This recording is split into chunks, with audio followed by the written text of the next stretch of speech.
those side lanes having strength for T1.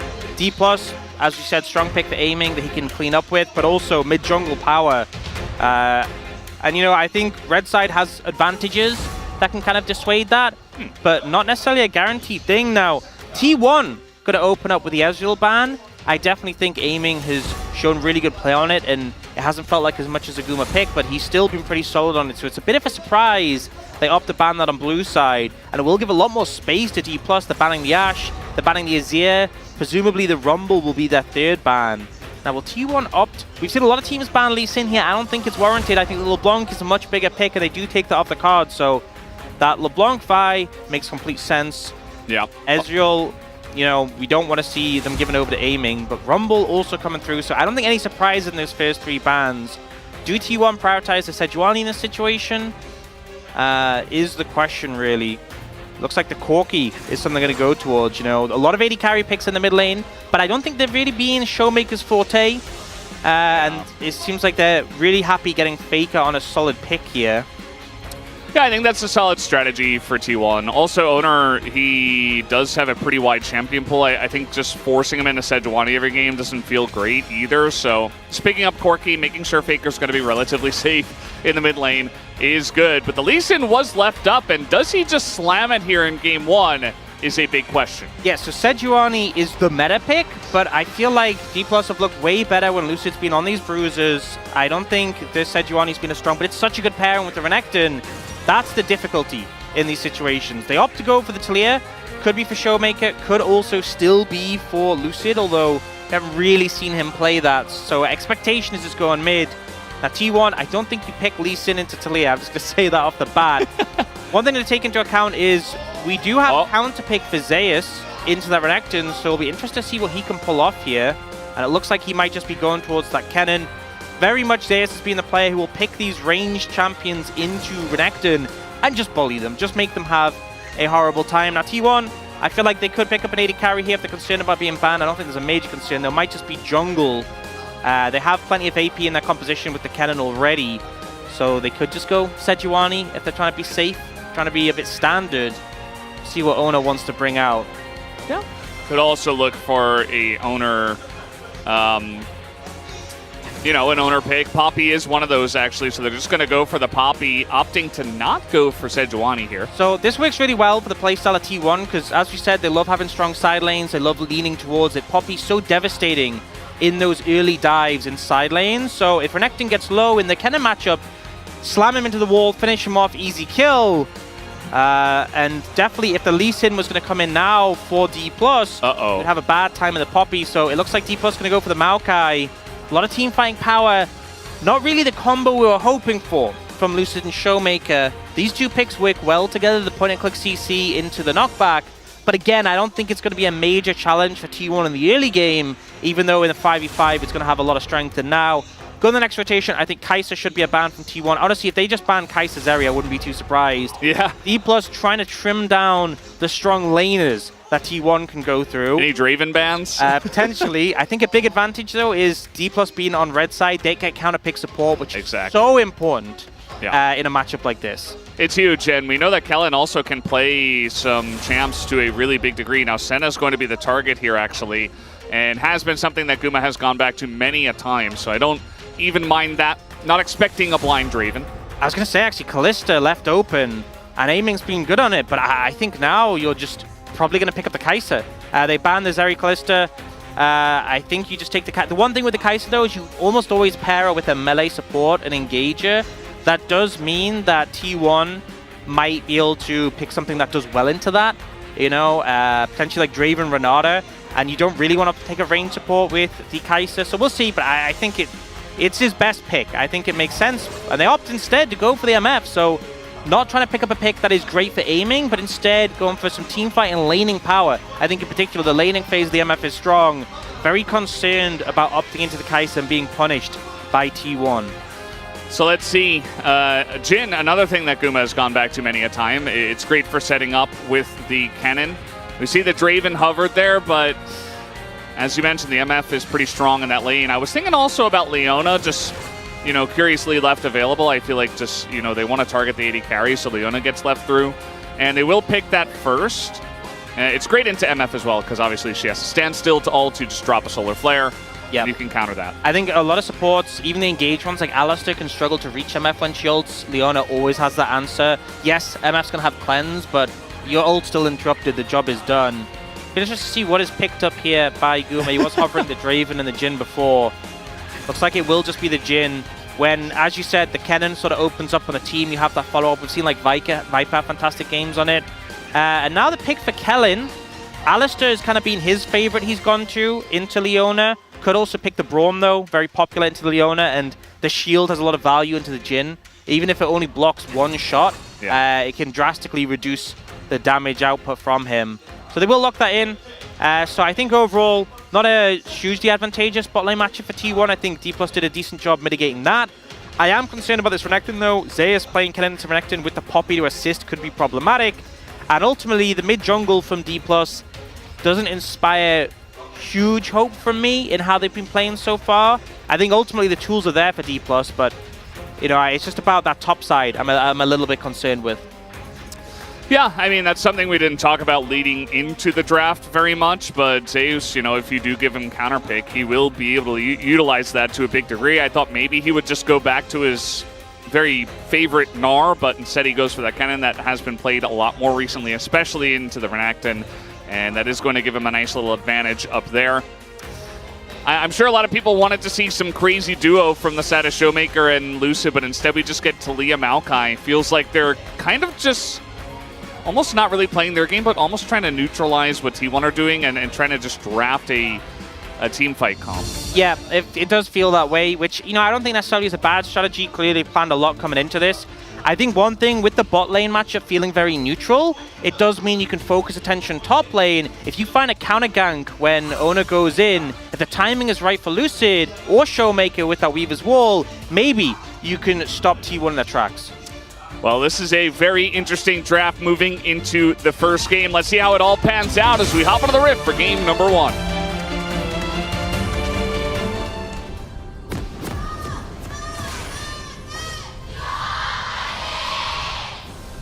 소환사의 협곡에 오신 것을 환영합니다.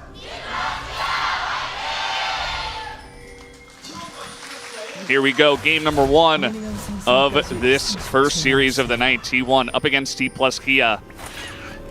So we enter week 7, and both of these teams desperate for these extra wins. So this matchup in particular, very important. Absolutely. So exhaust picked up by Kellen into the Kennen, as we always love to see. Both supports going top lane and getting a ward down, which in these range versus melee matchups actually makes a pretty big difference, having that extra vision. I've seen that happen a few times. But yeah, I think ultimately what Oner is able to do, if he's able to make things happen towards the top side in the early game, it's potentially going to be complete devastation for Kingen. So we'll have to look to see how that pans out. Also, the mid lane matchup, you know, we saw a lot of Talia Corki when it was the old Corki, and it was really favorable for Talia, particularly at MSI. But the new matchup's very different. I still think Talia does completely fine in it, especially considering how well Corki does into a lot of matchups, but he can just kind of press E and walk at you. That's the Corki special nowadays. Yeah, and he'll throw some auto attacks in there, and Talia can try to, you know, throw some rocks, but generally the Corki will enjoy it. We do see the E taken here first, as Zeus trying to utilize that fantastic spacing that he always seems to have in the bag in these top lane matchups, as he's already played 4 games of Kennen, 3-1 on the pick. So certainly one of the players here in the LCK that is not scared to go to this pick. Yeah, definitely. And, you know, we've seen such a range of top laners from Zeus when he's trying to find these advantageous matchups, and I feel like the Kennen, the payoff is pretty big. If you do win lane on that pick, then when you get to team fights, the damage can just be absolutely absurd. We've seen this more sort of sustained damage bruiserish build from the Kennen, you know, Leandries being an early pickup, and the value here is going to be pretty big. A lot of high health targets that you're going to be able to burn through. Yeah, it does feel very nice there. I do wonder, you know, already it looks like Kingen's doing a pretty good job of even pushing in the wave, hitting level 2 first. You know, Kennen in his own right can obviously put on a lot of pressure, but we might have a clash up in the top side as both junglers are clearing to the top lane and are just letting the bottom lane kind of do their thing as you expected, Ox. Yeah, and we do see Gumayusi and Keria have a bit of an advantage in terms of the push, but it's not really going to amount to too much aiming. Very easy to CS on MF under the tower. You know, there's a lot of champions. I think Zeri's another good example with her right click as well as a Q. But MF with the double tap, it's very hard to miss CS, so you don't gain too much by pushing under. And yeah, early levels, the Renekton can kind of just tank up the autos from the cannon and just Q the wave. But it's kind of this point where it starts to become a little bit more threatening. But the wave state, really good for Kingin. Throws him under this tower, but this scrying plant gets hit, the ward is cleared, and they have full information on Lucid, so Zeus isn't really vulnerable right now. Yeah, you know, if that plant wasn't there, may have had a little bit more action with less vision on the map, just saying. Oner is going to go ahead and take this Scuttle Crab on the top side. You see Lucid, you know, he's spotted, he goes for a quicker back, and is going to look to actually head downwards on the map. As Showmaker steps forward, now he's just going to get flashed and comboed, and Showmaker gets dunked on by Oner here, first blood. Yeah, really nice play there, and Faker baited out the Unraveled Earth from Showmaker. That was the important thing. You could see Oner was hesitating a bit. The Unraveled Earth gets burnt, he sees he goes for it. Showmaker, I'm going to be real, he should have flashed that. Yeah. Absolute mistake not to flash it. Does end up going down. The one silver lining is at least a future gank is going to be, you know, not super easy to pull off with that flash available, but definitely a big advantage for Oner and Faker there in that mid-jungle 2v2, which is typically where we've seen D+ excel.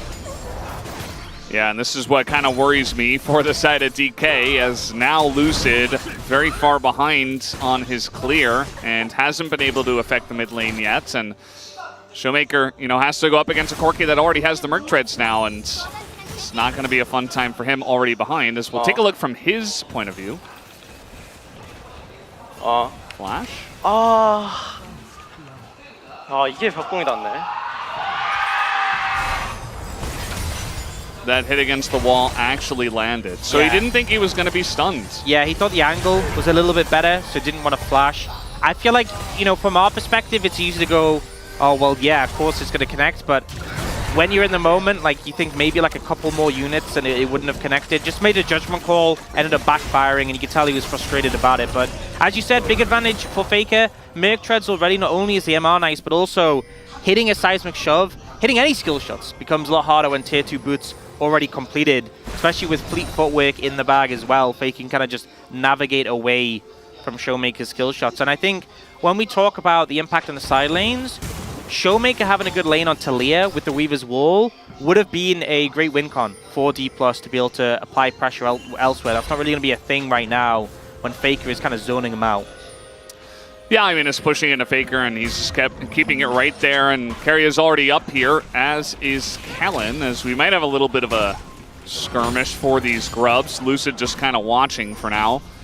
And actually the push from the top lane may favor DK here, so Kingin is going to come down as level 6 Renekton and try to bully and stake their claim over these grubs for now. And honestly, Kingin's been having a great lane. He's up against Zeus. He's doing really well in this matchup so far, and the Renekton's so strong in these grub fights. So they should know he's in the pit, but apparently they don't, as now Faker's got a flash and a double seismic shove comes in, but they get the knockaway on Kingin, and he is just out of the fight. So Kellen also in a lot of trouble as Zeus comes on down, and he is going to hop over to the Renekton and might just barely be able to survive here. Kingin, though, is going to get knocked into the wall, and now there's a slicing maelstrom. Kingin doesn't have flash anymore. T1 convert in a huge way on these grubs. And you know, we talk about the impact of a Renekton in those early grub fights, but Oner just solo carrying that. It's so powerful just to remove one person from the fight. In the ensuing play, gets so much value in that stun at the end to clean up the kills. A big edge now for T1, and Oner 2-0-1. He's so strong with his Poppy. I think they should have had a read that he was there. They kind of overstepped, but Oner, this ult is just such a game changer. You know, Faker was just dead pretty much immediately if it wasn't for that. We see the Maokai and the Braum get chased down, and the fact that he also gets the stun at the end, just such a clutch play. Yeah. Even Gumo is coming up, by the way. I think he threw in a deadly flourish. Here's the stun, as it looks like he's over the wall, but not quite. Yeah, he's stunned mid-dash. I bet Kingin had some choice words to say about that one. I mean, you gotta completely get over the wall.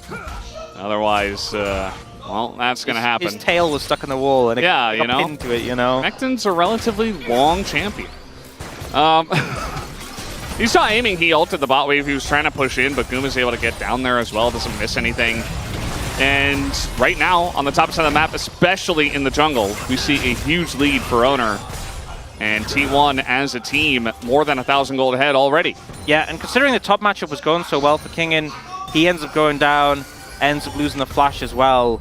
And Zeus, pretty strong now, able to get a gold lead in that matchup. So entire top side doing good for T1, and that's kind of where we had the concern for D+ in this draft, was that top side. But I think it's a little bit even more frustrating because Kingen was doing so well in lane, and now they end up losing that top side fight. I think that probably feels the worst thing overall. Yeah, I mean, Kingen seems like he's really on a mission up there to not miss many CS and just continuing to try to push in and not really interact with the cannon. And he's doing a great job, so hopefully he can stay on that horse and not really feel too tilted by the way that team fight did play out.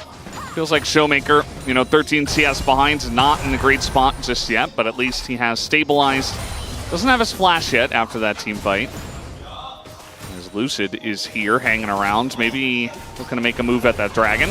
As, okay, just going to dash over the rocks, and now Lucid's going to flash on in. Faker getting very low, trying to get Showmaker low and set up the kill here for Oner, which Oner will be able to lock that one down. And now these two junglers that don't do a lot of damage. Oh, D+ is bot lane. Yeah, the root comes in, and now D+'s bot lane gets there on time. Aiming going to pick up double buff. That's why he's folding. Picks up a shutdown on Oner. And ultimately, Faker ends up going for what would win the trade, but is losing in the fight. He dashes through the Unraveled Earth to trade onto Showmaker, doesn't expect Lucid, dies for it, and then Oner commits heavily to kill this Talia, but it's so hard to get away from a Maokai. The call comes in, the bot lane's moving. Once that Winter Spike connects, he knows he's dead, and it's a big win for D+, Felt like they were losing out around the mid-jungle, and they get a bounce back on the back of that play. Yeah, and there was a push that came down in the bot lane, but you'll notice that there's no plates that went over to T1. So I was wondering, what was traded back? What did T1 get on the bottom side of the map? Looks like not much, except maybe denying one wave. Yeah, maybe Guma had to reload or something. Yeah. He's fumbling, he's dropping the bullets all over the place. It's just a mess down here, honestly. Like, someone calling the cleanup crew.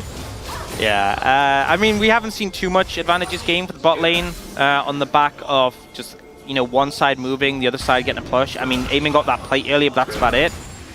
But now Bloodthirster picked up for Aiming, and I feel like this is why the MF has been so strong. The first two items give so much AD. The Bloodthirster makes you so hard really to challenge and push out. And this is pretty huge from Kingen, forcing Zeus' ult in the 1v1.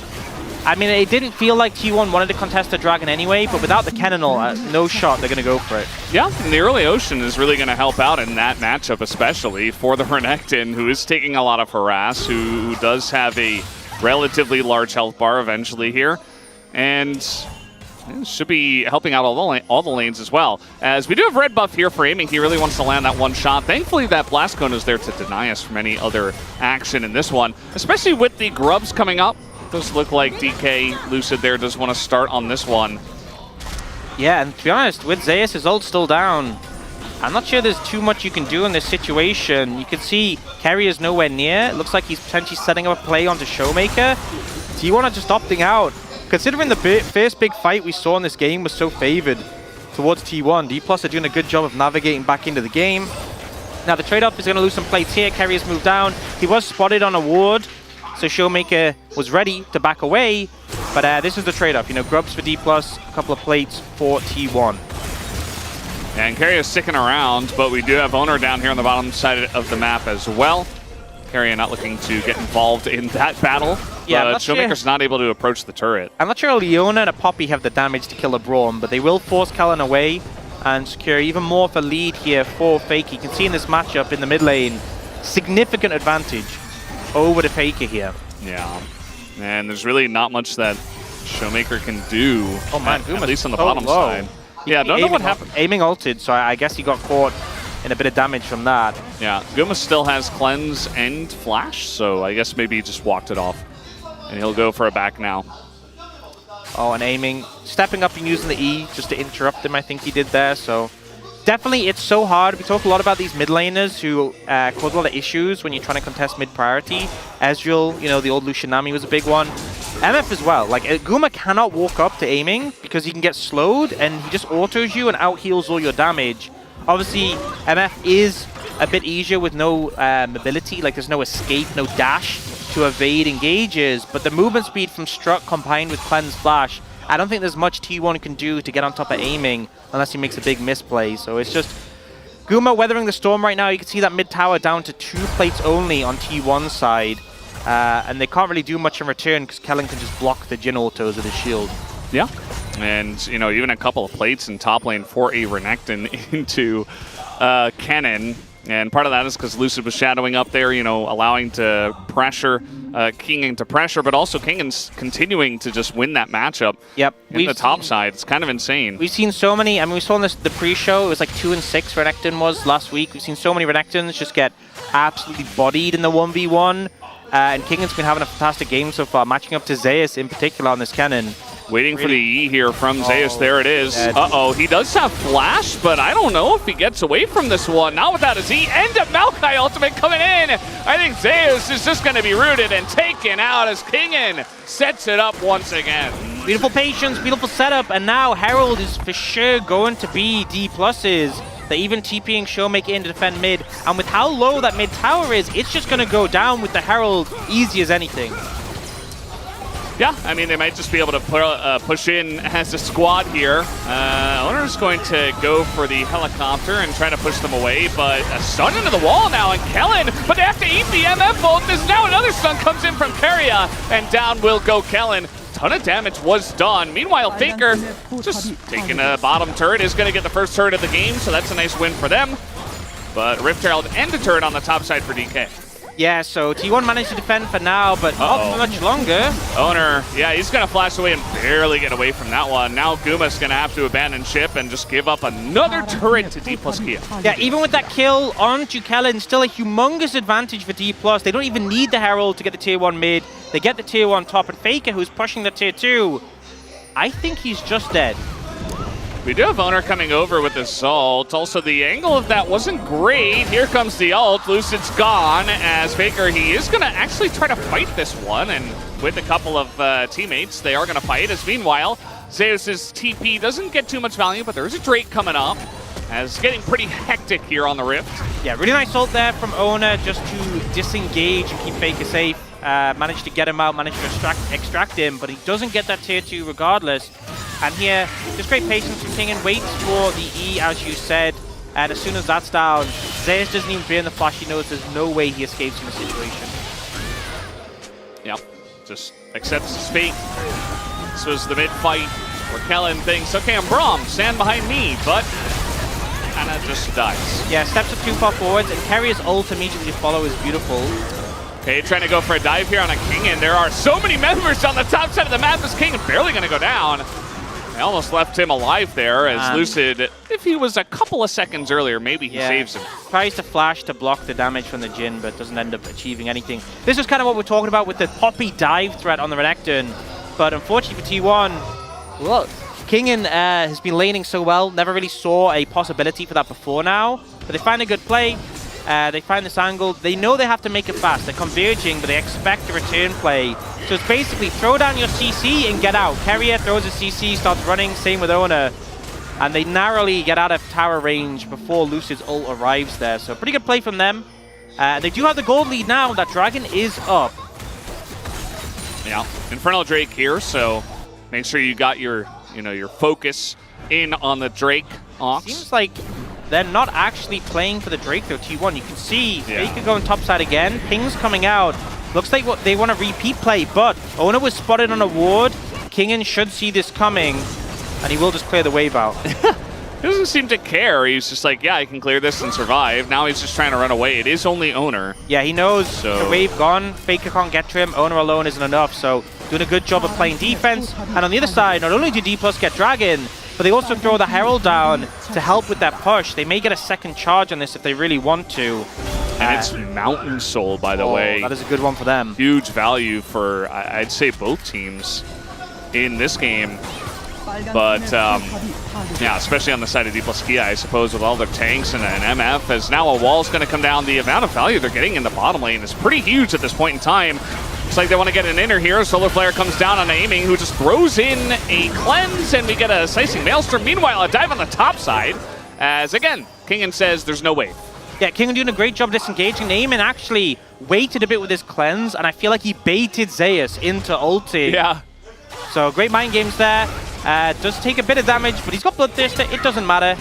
Kingen does have to flash the stun, but they're nowhere near getting the tower right now. D+ got the dragon on the bot side, got 2 towers. They are winning in this trade by a pretty large margin. Yeah. And even though the gold leads in favor of T1, you look at where all that gold is, it's on the Poppy. And don't get me wrong, a tanky Poppy is useful, but it's not game winning. It's definitely not game winning. I think that, you know, at least there's not going to be a huge amount of armor pen built, I suppose, here. But, you know, once we get to the later stages of the game, I feel like the MF will get in there, but not your traditional kind of auto attack, hyper carry, 80 carry. And they have a Talia, so we'll see if they can shoot through that Poppy. But as you mentioned, it's just Poppy. Everybody else is I guess mid is going well for Faker. You know, he's ahead by 40 CS. That's got to feel good. Yeah, the mid jungle are doing good for T1. And in fairness, it's not like Guma or Zeus are super far behind. But D+'s structure and objective control has had the edge so far. And I think, you know, we're seeing a total CS on the side. There is a big gap in the mid lane. So it's still anyone's game, I think, is the takeaway. But this third dragon, I think, is really going to tell the story. If we do see D+ secure it, they get close to Soul, but also the winner of that fight could just translate straight into a Baron on the back of it. We do see teams starting to set a vision in that area as it will spawn up. Yeah. No Zyra on the Rift, so it's not like anyone's going to just be able to start it up right away, especially with the Jhin there for T1. They do have the Corkius. Now they're trying to get on top of Kellen here, but this is Braum, so he holds the door. And that's about that. The side lane is still a problem for T1, it feels. He's like 10% of his health, you know. That's something, right? Yeah. He is level 8. Yeah, I feel like there's... Oh, Lucid taking a bit of damage. Definitely a lot of jostling for control of this area. You know, it's still 2 minutes till the dragon. And they're just making sure they have control here first and foremost before it comes to that. Kingen has incredible amounts of prio, though, in the bot lane, and that always makes pushing up mid scary, because if Guma goes too far, suddenly Renekton could be on the flank. And, you know, with aiming, with this Bloodthirster Essence Reaver, so easy to shove up without contest, means that D+ have found control in this area, and are just sweeping out all the T1's vision. Yeah, it does feel like D+Kia is taking this very carefully, you know, just trying to set up as much vision as possible with the prio that they have, not really overstepping their bounds, respecting where T1 have their leads, and aiming still pushing. I feel like that play for the bottom tier 2, generally it just feels nice to get all that gold, but as you mentioned, that extra pressure from the bottom lane, that's just been going well since minute 1. You know, this was a counter pick for Zeus, and we still haven't seen huge value out of the Kennen. And now that they're not hugely ahead, unless he gets like a massive 5-man flank, he's just going to get exhausted and kind of just not do much. When you're setting the pace of the game with a Kennen and you're basically just finding fights and ulting, it's so hard to have exhaust up for it. Yeah. But when the game is slowed down and D+ are the ones leading the charge, they can set the pace and play around their exhaust cooldown. It's going to be a struggle for Zeus to get an impactful ult, I feel. And you know Cullen's going to be trying to shut him down in this next one. No Locket, though, I will say. Definitely a great item against Kennen. We've seen that Oner's picked up the Locket for himself, so he can definitely mitigate a decent amount of aiming's ultimates. But seeing Kellen going for the Warmogs that we typically get from most supports, but also Lucid as well, going in that direction. Yeah, do a little extra running, I suppose. Got to be in the right place at the right time. Now Showmaker's going down to the bottom lane. It's not going to be Kingen anymore, who actually goes to the top lane, but is backing. Maybe trying to set up here for the dragon that we do have in 20 seconds. And you can see the control so in favor of D+ right now, and especially with the Maokai, those saplings are pretty hard to deal with. If you've lost control of the area, it's going to be difficult to get it back. Little engage Braum action here from Kellen, just trying to make some room, as now a wall's going to happen as Keria gets very far ahead of his team, but already Kellen getting pretty low. It is going to be just a Maokai ultimate to disengage. Kellen has to flash away, but he gets hit by the third bullet, and now we've got Oner right on top of him. Kellen is just dead, and Lucid might die too. He has to flash away, and he gets a disengage cone and survives. And what an unforced error from D+. There was no reason for Kellen to go for this, and now you've lost all bot lane sums. Zeus has flash ult, and there's no exhaust. They want to fight. Cannot fight. There's no way. There's no way they should fight this. Well, they're going to TP, and I mean, Oner has Hex Flash, and maybe he doesn't get it off, as, yeah, the stun will come in, and he's in a little bit of trouble. Now everybody on T1 is going to stay. The knockout comes in, but Kingen is a raid boss right now, and Faker's just going to Valkyrie over the wall, and they TP in, they get nothing. Yeah, they even extract the Poppy. They don't end up going for the fight in that situation, don't want to risk it. But honestly, I feel like there was a decent chance if Zeus got a big ult, they would have just won it, and there's no reason for this play here. Forcing on a Guma, he ults Oner. This is why engage form just isn't a thing. And they get the summons from aiming. Keria flashes out. And the ult angle from Guma means he doesn't connect on a Kellen. But here, the exhaust is so unnecessary. Just save it, you know? Yeah. Burnt for no reason, I feel there. You're going to die anyway. And then they try and set up on an Oner to pick him after the dragon. But T1 hang around just to make sure they can extract their jungler. The movement speed for the Poppy doing a good job, and Faker able to Valkyrie out again. I feel like D+ were in such a good spot for that fight, and they just threw it away. They set it up so nicely, and then, I don't know who it was, but somebody made the call to go for that, and it just did not look very good. It's like your little brother comes in and knocks over your house of cards that you set up so nicely after 3 hours. Never again. Yeah, I don't know. That was definitely questionable. And T1 immediately trounce on that, and they get the value. They don't get massive value, but they do get the Drake, they get the exhaust, they get the bot sums, as you mentioned, and they're still in this game. They're still ahead on gold. I feel like they very much like their position a lot better now than they did, 2 minutes ago. Yep, so managed to navigate a bit of a tricky one. And those extra resists, we talked about the tanky Poppy not being an auto win, but she is getting very tanky. And those extra resists, especially with her W passive, she can just be so hard to finish off when she's low. And as you said before, MF isn't a tank killer. And sustained damage on a single target is tricky for her because of passive, she has to switch targets if she wants to keep rocking it. I think that even with the LDR coming through, Oner is one of these champions who can very quickly get out of an MF ultimate. And Talia does not deal with Poppy very well in terms of dealing damage, especially with that build from behind. Yeah, Horizon focus instead of the Liandry's. So really no major threat to Oner in this situation. It is an underfed Talia, not going to pose too much of a threat. I think this is where the concerns start to come in for D+. Yeah, it's almost like, I don't know, it feels like support Talia. It's like, hey, let me hit this long-ranged rock and give everybody a little bit of vision. Yeah, just maybe trying not to engage too much in the fights, but they need another threat that's not MF. I mean, aiming has done so much for this team over the last couple of weeks, and they need someone else. And if this was aiming's Kai'Sa, I think I'd feel a lot more concerned for T1. The MF, though, I think the thing he illustrated in draft was the Leona being able to shut down the ultimates. If that's still a potential thing, if Zeus is on a flank, the cleanse isn't going to allow you to freely ult. It's not like Olaf Ultimate where you can just pop it and then channel for free. He is going to come back up. His flash is up pretty soon. We'll be up obviously for that dragon. But T1 trying to set up vision once again around this Baron. T1 notorious for their Baron setups.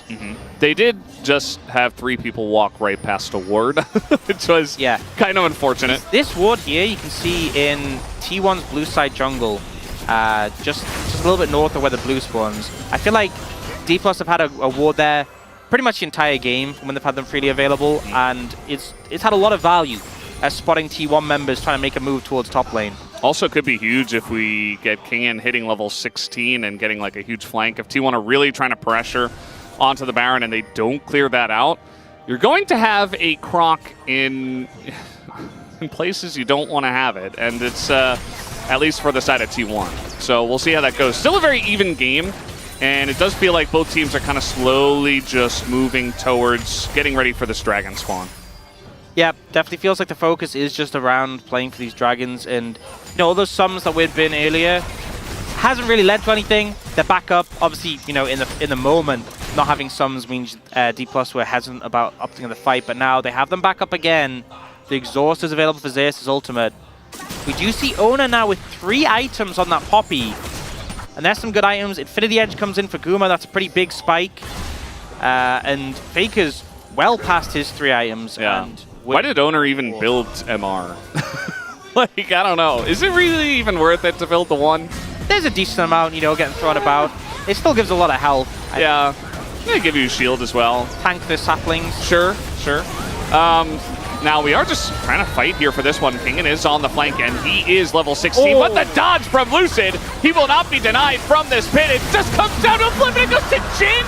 It goes to Jin. How did he even get that? Did he just W it? Or just ult it, maybe, I guess. And now DK are like, well, we'd really love to fight. Oh, that's a nice little knockback. Keria in a bit of trouble. Now Lucid looking for that frontline. Keria just has to go in, knows that he's going to be cutted out once to get his team away. But Guma, you're going the wrong way.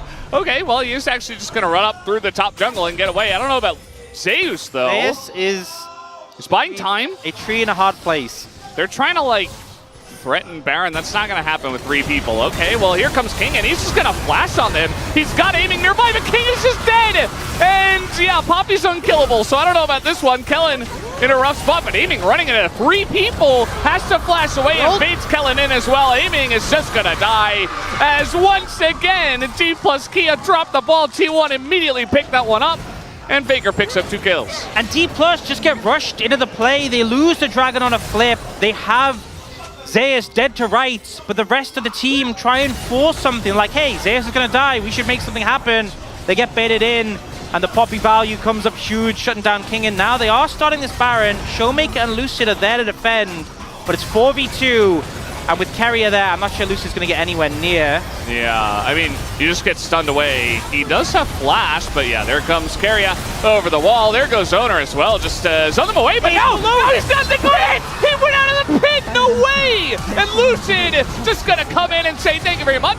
Free Baron. I will take that 100% of the time. What a massive play there. The Baron was too low. T1, who we typically praise for their patience, for their control around Baron, completely fumble.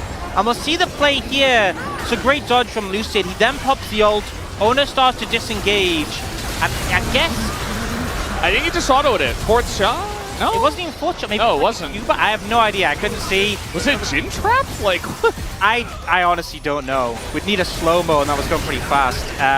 But yeah, a great ult from Keria to stop the MF ult. Keria knows he's dead. He just backs up. But here, D+, like, everything's great, we're healthy, Zeus is 100% dead. Oh boy. But then they face check in here, and the Poppy's such a good answer to the Renekton. Just slams him in, he gets bursted. Kellen, not tanky enough to withstand this damage. And aiming is confident, but it's 280 carries against 1.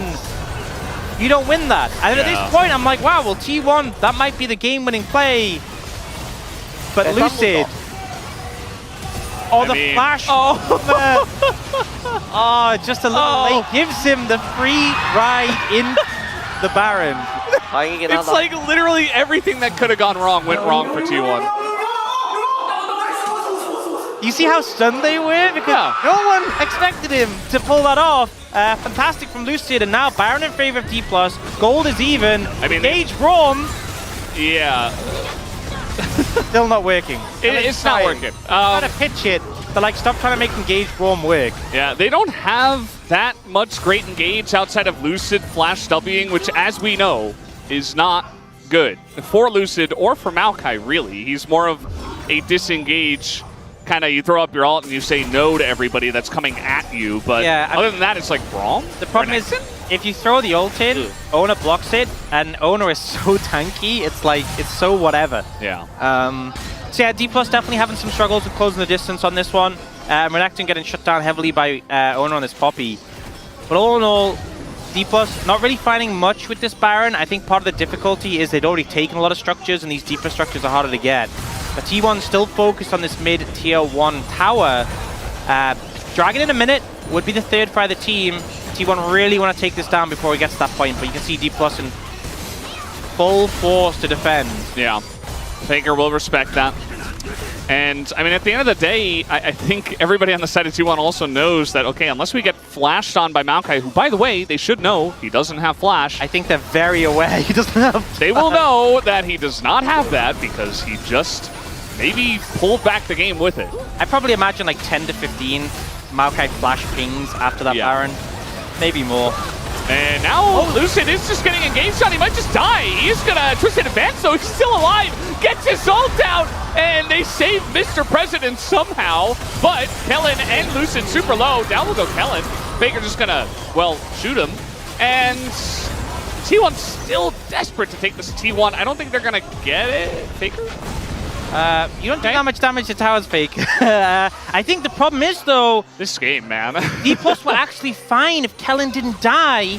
He had Warmogs, he could have healed up. Yeah. But now he's gone down, the exhaust is off the map for a bit, but it looks like T1 feel the need to heal up, so they go for the reset. Looks like Kellen's going to get time to respawn.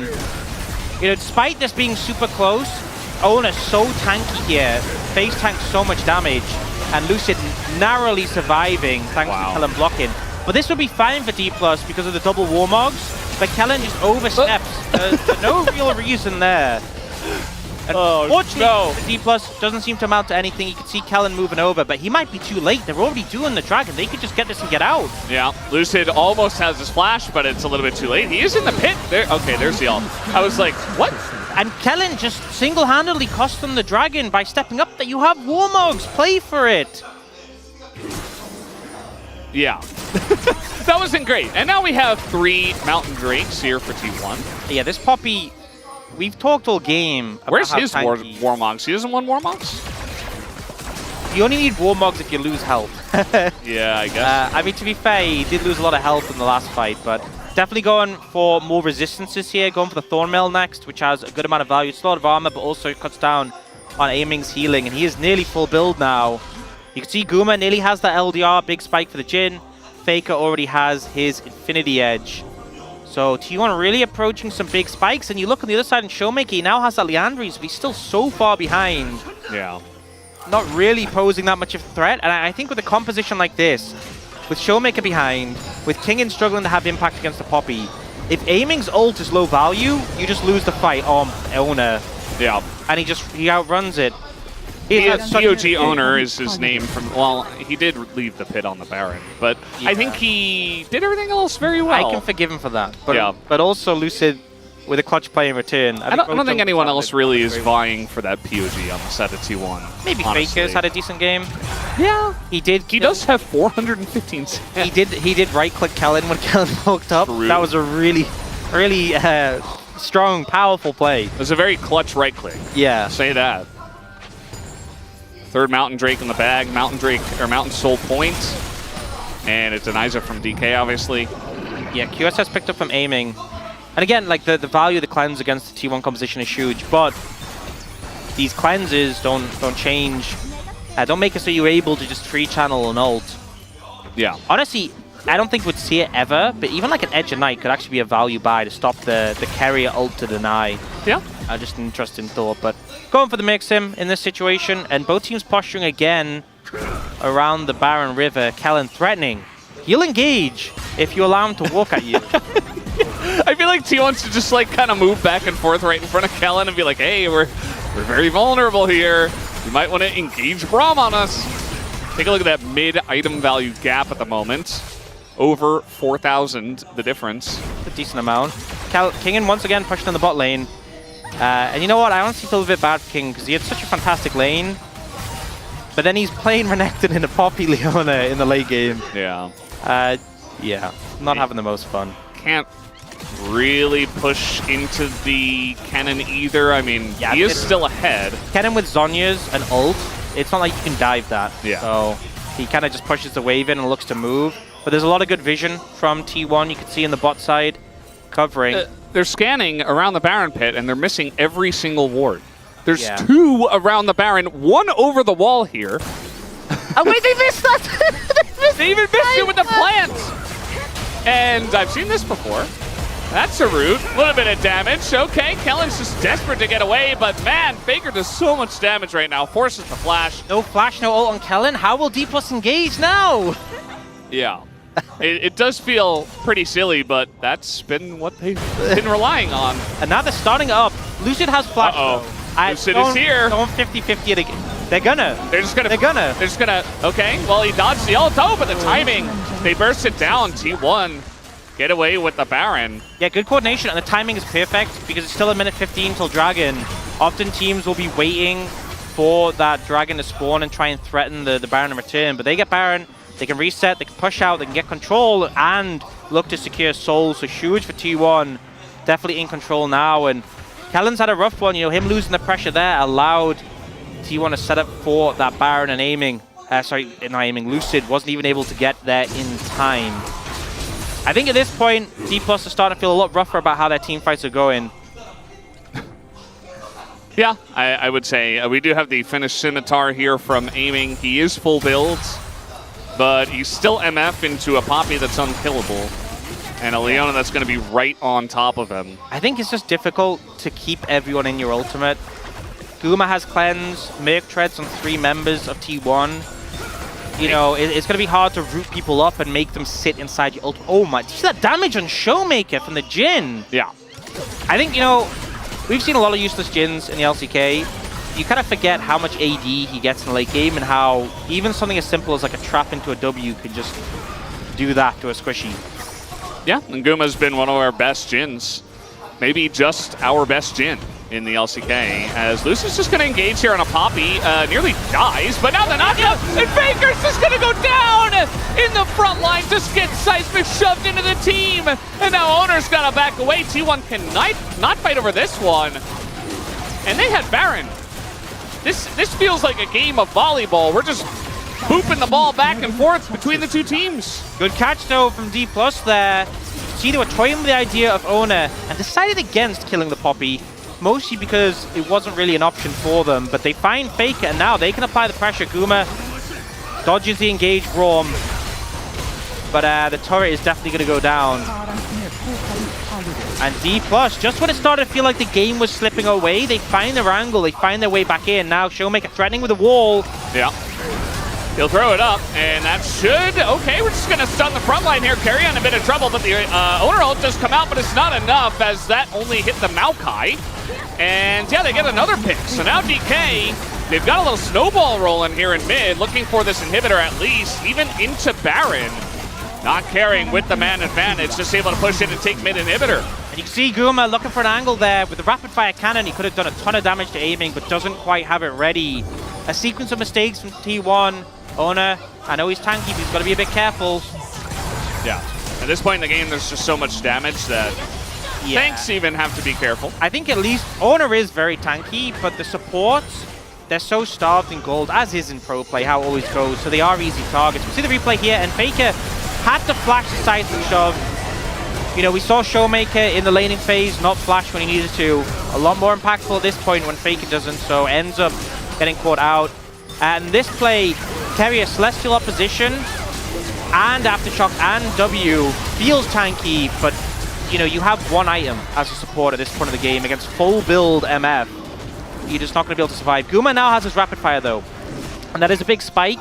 His autos are going to do absurd damage, especially like a fourth shot. A fourth shot, if you're like 60% HP, I think you just die as a So that's aiming and Showmaker mostly, and with the amount of movement speed he gets as well, like you already see sprinting around the map, reloading, fooling us all. But yeah, he's not going to be fooling anyone when he shoots either Talia or MF down. And you know, this game is still up in the air. You know, there have been a bunch of critical mistakes from both teams. Easily, we can say that here, but we're 42 minutes in. The gold is pretty much exactly even. Both teams have an even number of Drakes. Yes, T1 have more tankiness. But I really just think it's going to come down to one team fight, one big execution from either side to take the win. We are pushing towards that point. If it's a big team fight win, then definitely it can be in the bag at this point. The teams have so much damage, they can end so quickly. But if it's even a slight one, you know, the Baron's in a minute 30. Baron definitely useful, don't get me wrong, but the Soul being in 2 minutes, such a big difference maker. Obviously, the tanks have already got a decent amount of resistances from the Dragons, but that extra shield can make such a difference for the squishies, just making them more durable. Aiming already has a massive shield, so he's kind of cheating. He gets 2. Yeah. So. No Ivern in this game. Finally, the Locket was built, by the way, by Kellen, so he's got 2 items. Yeah, Locket and Exhaust, it's just anti-cannon itemization. Not going to have a fun time if you are Zeus playing into that. Do the top laners matter? There are top laners in this game? Actually, no, yeah, I take that back. I don't think so. Yeah, no, I think it's 4v4. So Showmaker did, okay, he got him, he did like 500 damage. He got the Rukian shield, you know? Yeah. That's an achievement in and of itself.